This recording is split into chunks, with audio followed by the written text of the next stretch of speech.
Hello बच्चों, आज हम लोग जो टॉपिक करने जा रहे हैं इनऑर्गेनिक स्पेक्ट्रोस्कोपी का topic selection rules for electronic transitions.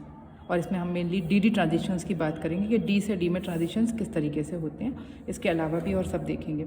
ठीक है, तो ये बीएससी लेवल पर हमारे सिलेबस में है। डी ट्रांजिशन का सिलेक्शन रूल हमें देखना है। तो एक्चुअल में बेटा होता क्या है कि अगर कोई एटम अपनी ग्राउंड स्टेट में, मान लो मैंने ये बना दिया इस तरीके से, अगर कोई एटम अपनी ग्राउंड स्टेट में तो सारे इलेक्ट्रॉन्स लोएस्ट एनर्जी लेवल में रहते हैं, लोएस्ट ऑक्यूपाइड कर लेते हैं एनर्जी लेवल। लेकिन अगर हम इसके ऊपर कोई भी रेज डालें या किसी तरह की इसको एनर्जी दें, हीट करें, तो इलेक्ट्रॉन लोअर एनर्जी से हायर एनर्जी में ट्रांजिशन करते हैं। ठीक है, और फिर जब वो मैं सोर्स हटा लूँगी तो जितनी एनर्जी को उसने एब्जॉर्ब किया उतनी एनर्जी को एमिट करेगा और फिर से वो अपनी ग्राउंड स्टेट में जाता है।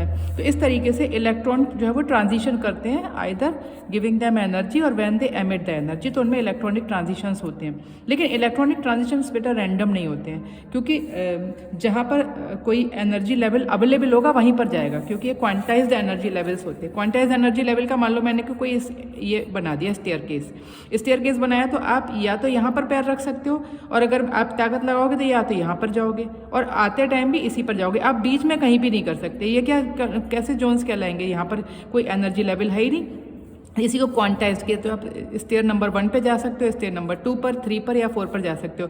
1.5 कोई स्टेयर नहीं हो सकती। ऐसे ही यहाँ पर तो फॉरबिडन और अलाउड ट्रांजिशंस का मतलब है कि जो एनर्जी लेवल्स अवेलेबल हैं इलेक्ट्रॉन वहीं पर ट्रांजिशन करेंगे, तो उसके लिए वही रूल्स कहलाते हैं। ठीक है ना, तो हमें कैसे पता लगेगा? हमें तो एटम के अंदर दिख नहीं रहा है, तो हम ये रूल्स को फॉलो करते हैं। ठीक है ना, तो ये जो डी ट्रांजिशन के लिए हमें 2 रूल्स फॉलो करने होते हैं, स्पिन सिलेक्शन रूल और लैपोर्टे सिलेक्शन रूल। तो पहले मैं आपको स्पिन सिलेक्शन रूल एक्सप्लेन करती हूँ।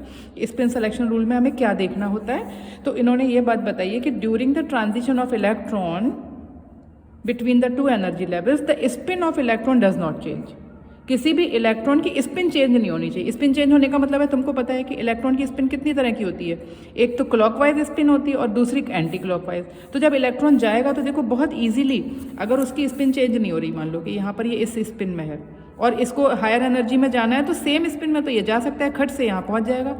लेकिन अगर उसकी स्पिन चेंज करना चाहो कि यहाँ से जा रहा है, स्पिन का मतलब क्या होता है, इलेक्ट्रॉन इस तरीके से रोटेट कर रहा होगा, मान लो ऐसे करके, और मैं कहूँ कि अब ये कोई भी मोशन में अपने कोई भी सब्सटेंस और इस तरीके से मोशन कर रहा है, तो इसको वापस से ऑपोजिट मोशन में लेके आना इजी नहीं, it is a very very difficult task. तो उसमें हमें बहुत ज़्यादा एनर्जी विल बी रिक्वायर्ड होगी, है ना। तो इस तरह की स्पिन में आना इसके लिए इम्पॉसिबल होगा, ये तो हम खुद ही समझ सकते हैं। तो इसका मतलब है कि डेल्टा एस की वैल्यू हमेशा 0 आनी चाहिए।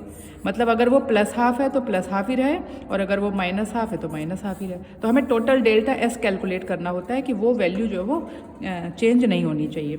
ठीक है ना।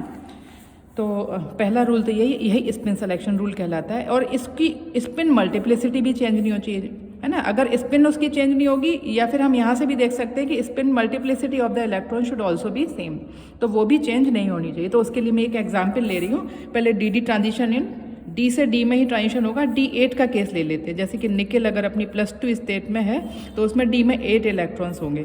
तो हम देखते हैं कि क्या ये ट्रांजिशन अलाउड है या नहीं है। तो अलाउड तब होगा जब डेल्टा एस की वैल्यू क्या होनी चाहिए, 0। ठीक है ना। तो ये हम देखते हैं। तो अब मैं इसमें डी ऑर्बिटल मैंने बनाई।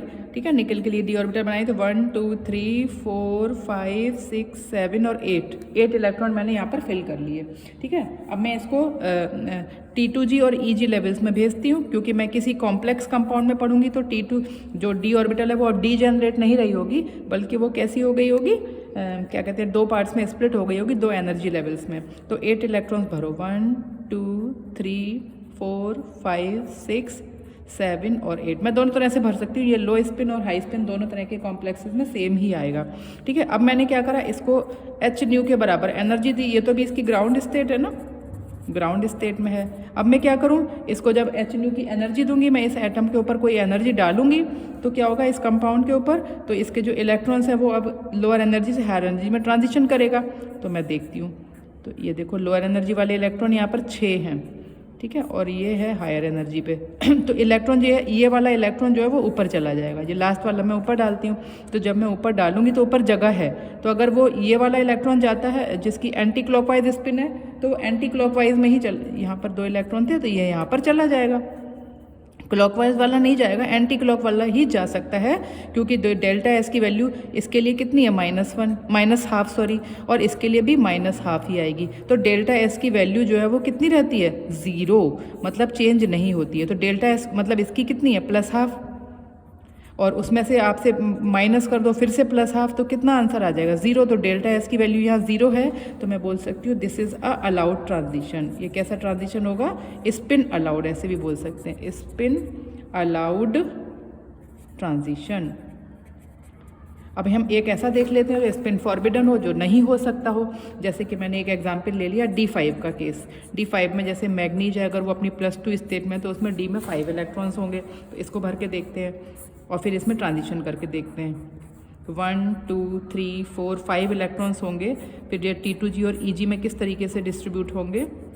तो मैंने इसमें 1 2 3 4 और 5 इलेक्ट्रॉन्स यहाँ पर मैंने करे, है ना। अब इसको देखो आप, तो जब ये इलेक्ट्रॉन देखो ऊपर ऑलरेडी क्लॉकवाइज स्पिन में 2 इलेक्ट्रॉन है। अगर मैं इस इलेक्ट्रॉन को यहाँ भेजना चाहूँ तो ये एंटी क्लॉकवाइज में जाएगा।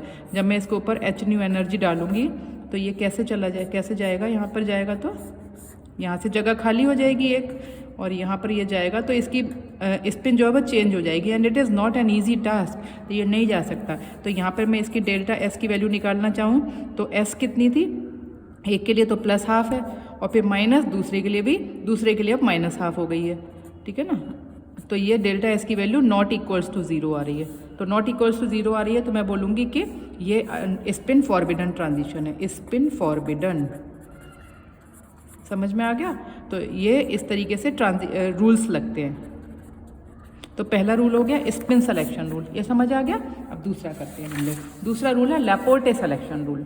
तो लैपोर्टे सिलेक्शन रूल में क्या होता है, लैपोर्टे में ने बताया था 2 ऑर्बिटल्स के बीच में, 2 ऑर्बिटल का मतलब है हमारी जो ऑर्बिटल नहीं, सबशेल बोल सकते हैं, S P D और F, 4 तरह की सबशेल होती हैं। तो इन और भी आगे होती हैं, लेकिन हमारे एटम्स तो यहीं तक जनरली सस्टेन करते हैं। तो S से P में जा सकता है, या S से D में जा सकता है, या किन किन में ये आपस में ट्रांजिशन हो सकते हैं, ये उन्होंने एक्सप्लेन किया था। तो इसको लैपोर्टे सिलेक्शन रूल बोलते हैं। तो उन्होंने बताया कि only those electronic transitions are allowed in which azimuthal quantum number of the electron must change by the value of 1, जिसमें एक के साथ वो वैल्यू चेंज होनी चाहिए, या तो +1 या तो -1, दोनों हो सकती है। तो डेल्टा एल की वैल्यू अगर +1 या -1 होगी तो वो स्पिन अलाउड लैपोर्टे अलाउड ट्रांजिशंस होंगे। अब इसको और भी देख सकते हैं। ये बेटा इसमें जो sp ऑर्बिटल्स होती हैं, S और D, ये तो जिरेड होती हैं। जिरेड का मतलब है कि सिमेट्री होती है इनमें।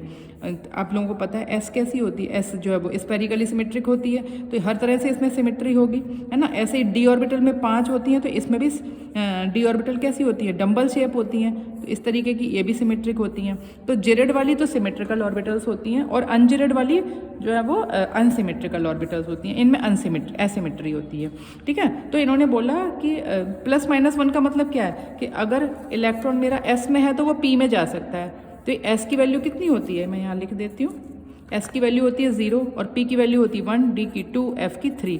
तो S से क्या कहते हैं 1 में जाएगा, तो 0 -1 करूँगी मैं तो कितना हो जाएगा, -1, है ना। ऐसे 1 से 2 में जा सकता है, 2 से 3 में जा सकता है, ठीक है। यहाँ पर मैं लिख देती हूँ 0, है ना, 1 2 और 3। इस तरीके से ये एक दूसरे में तो जा सकते हैं, लेकिन S से D में नहीं जा सकता, P से F में नहीं जा सकता, S से P में जा सकता है, P से D में, D से F में, या उल्टा भी हो सकता है, P से S में, D से P में, F से D में।